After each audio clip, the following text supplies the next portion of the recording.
Pretty much doing everything he could to get that airplane down to that golf course yesterday. He's a very well-known, skilled pilot. Pilots not only winged aircraft, but helicopters as well. He's even been involved in some rescues of people who have been lost with his choppers. So we know that he knows what he's doing, but the issue is, what do you do when you have the problem that he had yesterday and you're in an urban area? Michael Dreikorn, principal partner in the aviation security firm ASD Experts. He's the former director of the Airworthiness Division of the FAA, joining us now live. Michael, good morning to you. A lot of people have been saying, well, it's an old airplane. It goes back to World War II. There's a lot of old airplanes flying warbirds and other things like that. These are really good airplanes. And I think clearly, Harrison Ford wasn't flying an aircraft, one of, about 200 of these that are still left, without it being in pretty good shape, I think.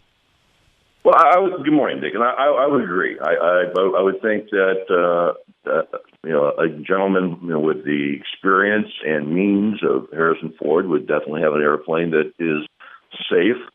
But the reality is, Harrison Ford is 72 years old, and the airplane is older than him. So it's an antique, and as any antique, we have to put additional levels of effort to make sure it's going to have continued airworthiness. But the truth is, these aircraft, regardless of age, are required by FAA to have an airworthiness certificate.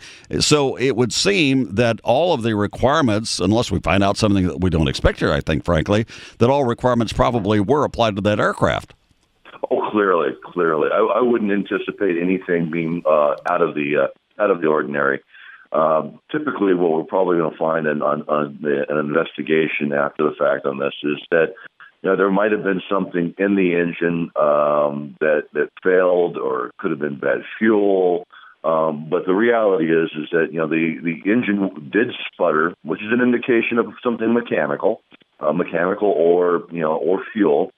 And he did a yeoman's job getting down to the golf course. Unfortunately, clipping the tree was really the thing that smashed him up. Well, and of course, what a lot of people around the airport are saying this morning, and were saying last night, is had the golf course not been there, then the possibility of a significant tragedy would have been extreme. Well, clearly, but all pilots are inherently trained for situational awareness. So, constantly you're looking for ulterior locations that'll serve as an emergency landing area, whether it be a golf course, a 405 freeway, or a Potomac. Yeah. All right. Michael Dreikorn there talking about the Potomac. That's years ago. Michael Dreikorn there at ASD Experts joining us now live.